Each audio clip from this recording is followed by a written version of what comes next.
Amigo Mariano Paulón, como es costumbre. Marian, querido, placer enorme recibirte, amigo. ¿Cómo andamos? Hola Diego, ¿cómo estás? La verdad que bien, contento. Ujú. Más allá de un contexto que nos vapulea Sí. de ratos y que hace que hace que perdamos por ahí Ujú. las coordenadas Totalmente. de lo que veníamos transitando. Veníamos transitando un momento complejo Ujú. y de golpe estamos transitando un momento catastrófico. Claro. Y se nos presenta, inclusive los medios hegemónicos nos lo presentan como un momento Ujú. catastrófico. Sí. Porque cuando los medios, los grandes medios empiezan a mostrarte, por un lado, el poder regocijándose, las Ujú. grandes conferencias, el espacio de los ricos, de las corporaciones, que está efervescente, Sí. y paralelamente a eso te muestran las góndolas de los supermercados, como vos decías hace un rato, los negocios Ujú. vacíos, y que se van cerrando negocios en lugares que nunca se cerraban, en la Claro. peatonal, Sí. en lugares... Entonces nos permite entender Ujú. que cada vez que se juntan esas dos coordenadas es porque la gente de a pie la está pasando mal. Claro. Y ellos necesitan reforzar ese malestar Ujú. para que la gente no reaccione. Sí. Ese malestar hoy, después de la pandemia, me parece que tiene que ver con el encierro. Ujú. Ese malestar, y se notó mucho el martes en la marcha, Sí. que fue en realidad una concentración con marcha, algunos... Ujú. También hay esas discusiones dentro del movimiento estudiantil de que si se marcha o no se Claro. marcha, que creo que para la mayoría de la gente fueron intrascendentes porque fueron a defender la educación pública Sí. y estaban ahí por convicción, y había un montón de gente que no tenía ni idea de lo que era ir a una marcha. Había Ujú. un montón de pibes que era por primera vez que se encontraban en una plaza, Sí. en una situación que los convocaba políticamente, Ujú. eh, y que no sabían dar respuesta. Un amigo mío me comentó una imagen que me pareció muy emblemática. Dice, venían tres pibes aplaudiendo y ni siquiera podían aplaudir juntos. Claro. Digo, la falta de práctica política, Sí. de práctica de marcha, Ujú. hace que, bueno, incluso cuando yo trataba de recordar cuándo fue la última vez que se marchó por la educación pública, y recordaba por allá, por el año 95, la marcha federal, Claro. organizada por la FUA, por la CTA y por el MTA, Ujú. en la cual, si mal no recuerdo, habló Pablo Hapkin, que era el presidente de la FUA en ese momento. Sí. Bueno, los tiempos cambiaron, ¿Cambiaron? pero había una articulación muy fuerte entre el movimiento estudiantil y las organizaciones sindicales, las centrales sindicales de ese momento, que no eran la CGT, Ujú. que respondía directamente al gobierno nacional de Claro. Carlos Menem. Pensando un poco también en lo que estábamos hablando hace un ratito, en el rol de los periodistas hoy, Sí. me parece importante empezar a reflexionar sobre nuestras prácticas, porque muchas veces, sin quererlo, Ujú. terminamos reforzando esta idea de miedo, esta idea de pánico, de terror. Sí, sí, siendo funcionales a eso. Exacto. Culturalmente no estamos aportando a un cambio social. No. Culturalmente estamos reforzando la idea de que la información que le tiene que llegar a la gente es información que le tiene que doler a la gente. Claro.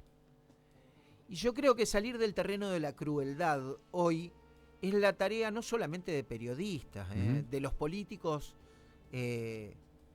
nacionales y populares también, También. de percibir al otro, de volver a entender los procesos sociales, la lentitud Ujú. con que se dan, pensar en estrategias a largo plazo, porque Claro. no tenemos horizonte hacia donde vayamos. Ujú.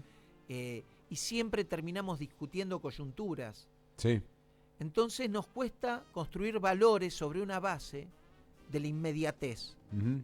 Porque los valores se construyen en el tiempo y la Totalmente. confianza Sí. para ir adelante con esos valores también se construye en el tiempo. Ujú. Bifo Berardi planteaba en una conferencia de hace un par de años atrás que estamos ante una generación posalfabética y a Sí. veces está bueno pensar esto porque nos ayuda a entender también Ujú. por qué se votó a un presidente con Claro. estas características. Sí. Esta generación posalfabética es la primera generación que pasó más tiempo frente a las pantallas Ujú. que frente a su madre. Claro. Y Bifo explicaba que la voz singular de una madre Ujú. o de un padre o de una persona que es un referente emocional de esa criatura le genera credibilidad a la criatura. O sea, empieza a conocer el mundo y a aceptar lo arbitrario, digamos, de los conceptos. Esto es un vaso, esto es agua, a través de la voz de su madre porque la quiere. Sí. Y eso genera una empatía que genera conocimiento. Claro. Él dice además que el conocimiento crítico tiene esa base Ujú. de esa confianza. Sí. Lo que se destruye en estos tiempos y en estos momentos que él habla de una era de conectividad. Ujú. Se pierde esa confianza y se pierde esa capacidad crítica por la velocidad de producción de datos que tiene Claro. esta sociedad. Ujú. Y sobre esa producción de datos, que además está atravesada por las fake news. Totalmente. Entonces, cualquier pibe de hoy, y los adultos también, porque los adultos son adolescentes en esto de las tecnologías, son mucho más factibles de engañar a través de una fake news debido Claro. a este proceso que se da. Digo los jóvenes porque los jóvenes son los que creo que dieron vuelta esta elección. Ujú. Asqueados de la política Sí. y de un montón de cosas que es cierto que la política tendría que dar explicaciones. Ujú. Y cuando digo la política, digo los políticos concretamente, y de Sin uno y dudas, otro partido. Sí, sí, sí, sí, Y sí. en eso creo que la construcción de esa confianza tiene que basarse sobre una base de sinceramiento y de poder decir las cosas como son. Claro. Pero bueno, estamos ante un desafío muy grande. Creo que estos procesos tecnológicos que se dieron no tienen vuelta atrás, pero sí muchas veces tienen quiebres y rupturas en el sentido. Sí. Y en esos quiebres y en esas rupturas es donde se pueden construir nuevos sentidos y nuevas direcciones para que nos acerquemos un poco más a la posibilidad de construir valores, a la posibilidad de construir una ética colectiva, a la posibilidad de entendernos entre nosotros desde la empatía, Ujú. desde la construcción de solidaridad social Sí. y empezar a corrernos de este lugar que nos ha propuesto la meritocracia como Ujú. forma cultural, que es el lugar del individualismo, el lugar de pensar al otro como un posible competidor, el lugar de deserotización de la sociedad, el lugar de ultramedicalización de cualquier problema que tengas. Creo profundamente en que el ser humano está ante una disyuntiva muy grande. Sí. Y creo que una de las cosas que nos pueden llegar a salvar es la construcción de subjetividad colectiva, es Ujú. volver a sentir esos lazos de comunidad que alguna vez construyeron la modernidad. No van a ser lo mismo, no No. van a ser lo mismo que en la modernidad. El Estado tampoco va a ocupar el mismo lugar, Ujú. pero la construcción de esos lazos tiene que ser posible, porque si no, en este mundo no se va a poder vivir. No, y me parece que tiene que ver con parte de eso y lo charlamos también fuera de micrófono y lo hacemos también a la gente en la charla, ¿no? Siguiendo con este razonamiento, creo que también los medios hemos sido funcionales y todavía no le hemos encontrado la vuelta a la hora de poder comunicar. Los que somos tradicionales y los que vienen ya desde la forma nueva de comunicar, redes y demás cuestiones, que siguen con ese acelere, y los medios tradicionales que lo pensamos todavía desde la pausa, de querer reflexionar, de poder contar, que todos los días seguimos una misma agenda. Y los medios tradicionales lo hemos marcado de que hay medios grandes en cada ciudad o en cada país que todos los días te escriben la agenda. En un momento era acá en la ciudad de Rosario la capital, en un momento era Clarín, en un momento sigue siendo Clarín, sigue siendo Nación y demás cuestiones. y no hemos sabido saltar. Es el famoso pase entre líneas en el fútbol que te dice, bueno, saltate una línea y llegá directamente del defensa al delantero sin escala para poder romper. Bueno, los medios no lo hemos sabido y no lo podemos resolver y hemos sido funcionales a también generar todo esto. Y se ha sacrificado el ejercicio del periodismo Sin como un dudas. ejercicio crítico en Claro. eso. Las líneas editoriales de los grandes medios de comunicación se han puesto mucho más duras. Uh-huh. Han echado mucha gente por cuestiones ideológicas. Sin dudas. O porque en algún momento el periodista se juega y manda una nota que pone en riesgo intereses económicos. Y bueno, creo que el desafío también es, por lo menos en los medios independientes, en los medios que no dependen de esa estructura, Sí. empezar a experimentar, Uh-huh. a probar. Claro. Y en eso necesitamos, sí, mucho la ayuda del público Totalmente. para que nos orienten respecto de cuáles son los temas que realmente les interesan. Uh-huh. Sí. Porque hay informaciones, generalmente las buenas informaciones, las que nos vuelven mejor país, Uh-huh. no se saben o son No. una nota de color. O aparecen Y en ahí. el centro de la escena están las informaciones policiales, las informaciones económicas, y sobre todo cuando son muy negativas y cuando no hay de dónde aferrarse. Creo que los medios tienen o están llamados a reconstruir el tejido social, Totalmente. a tener condescendencia con el otro, a aportar herramientas Uh-huh. que sirvan para sobrevivir en esta sociedad que se Sí. vuelve cada vez más sangrienta. No, y además me parece en ese acompañar, porque a ver, yo te puedo contar la realidad y hace un rato compartíamos la información de, che, bueno, en los supermercados nos venden, que ayer la venden los shopping y demás. Te estoy contando lo que vos transitas, que vos conocés y lo va viendo, y a lo mejor no te estoy acompañando en algo chiquito, pero que a lo mejor que para vos que me estás escuchando es un mundo de necesito 4 dadores de sangre porque lo tiene que operar a un ser querido mío. Y hoy para vos eso es vital de que se te difundan y, che, vos estás acá, o no sé, o una campaña de adopción de perro que hace el barrio, o un grupo de deportistas que está vendiendo, no sé, las pizzas y la empanada porque tiene que juntar la guita porque se va a cumplir el sueño de jugar, no sé, una Copa América o un Mundial de Taekwondo. Bueno, y a lo mejor a ese flaco o a esa flaca no le brindamos el espacio, pero si ese flaco o esa flaca salieron campeones del mundo, corrimos todo detrás, sacarnos la foto con ese flaco o con esa flaca, Claro.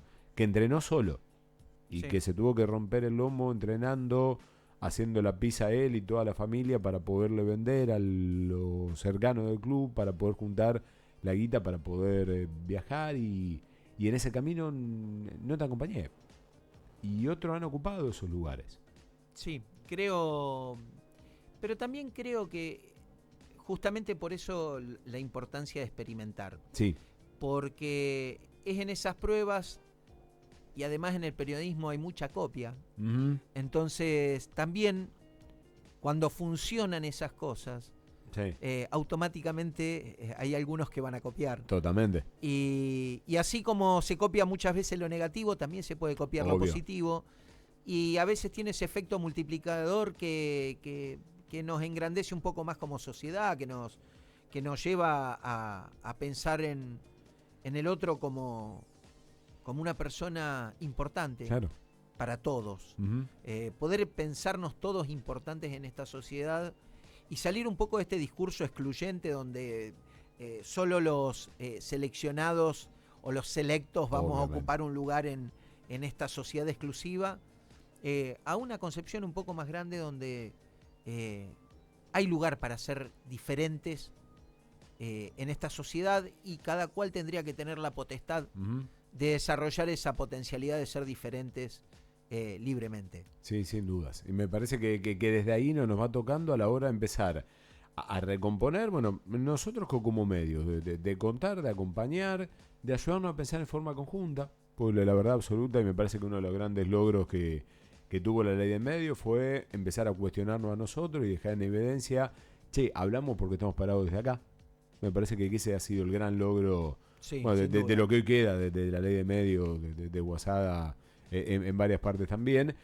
Y después del tema de la política, de volverse a mostrar cercana y a no moverme con lo que me van mostrando en una encuesta o porque fulano de tal está fuerte. Entonces, bueno, yo no me voy a poner en crítico para comerme la embestida, porque me corro de lo que pasó ayer cuando no se dio quórum para tratar presupuesto universitario y los temas previsionales.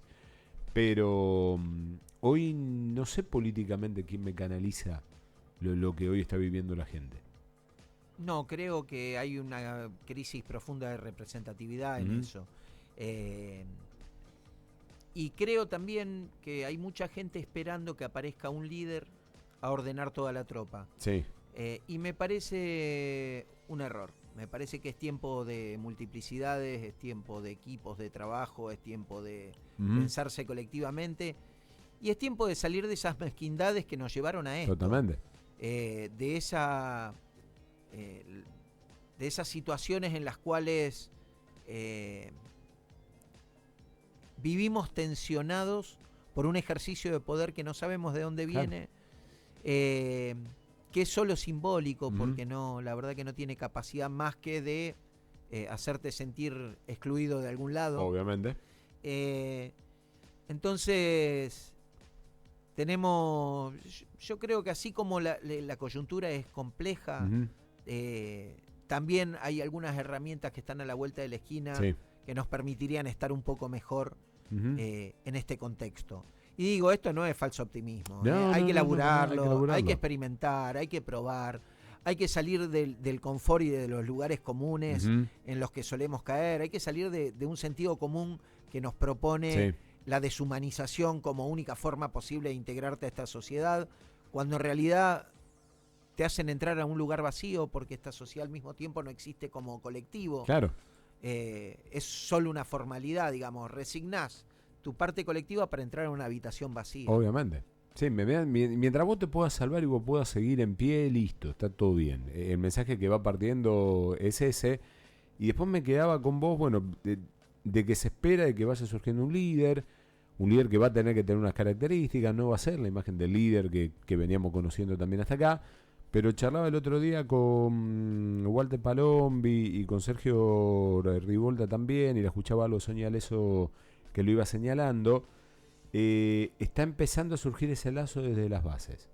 Desde el movimiento obrero, bueno, nos volvimos a juntar como fue en enero, se acompañó a madre, abuela y a los organismos de derechos humanos el 24, bueno, la lucha de las mujeres se la acompaña también, se sumaron los movimientos estudiantiles, se está empezando a construir desde las bases. Ojalá se pueda volver al laburo de las vecinales, que están juntándose también y van siendo de la partida para volver a recomponer ese tejido. Lo único que me preocupa en este contexto es que los dirigentes acompañen ese proceso. Claro, que es la parte que no lo boicoteen al menos. Que es la parte que no estoy viendo. Sí.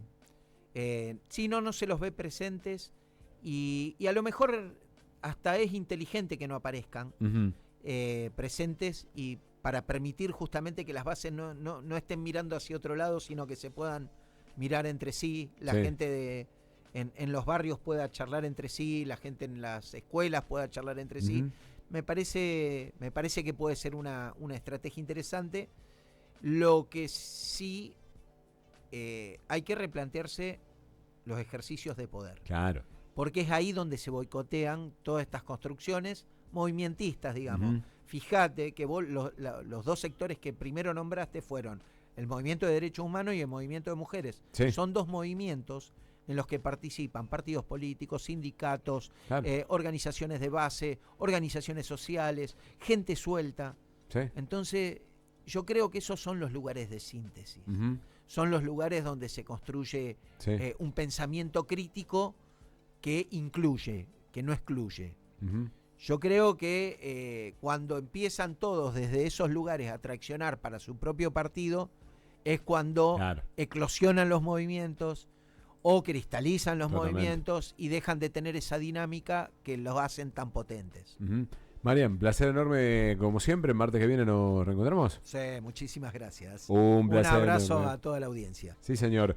Nosotros le ponemos un poco de música con la voz eterna, allí de lo que tiene que ver con los Paralamas y ya venimos con más.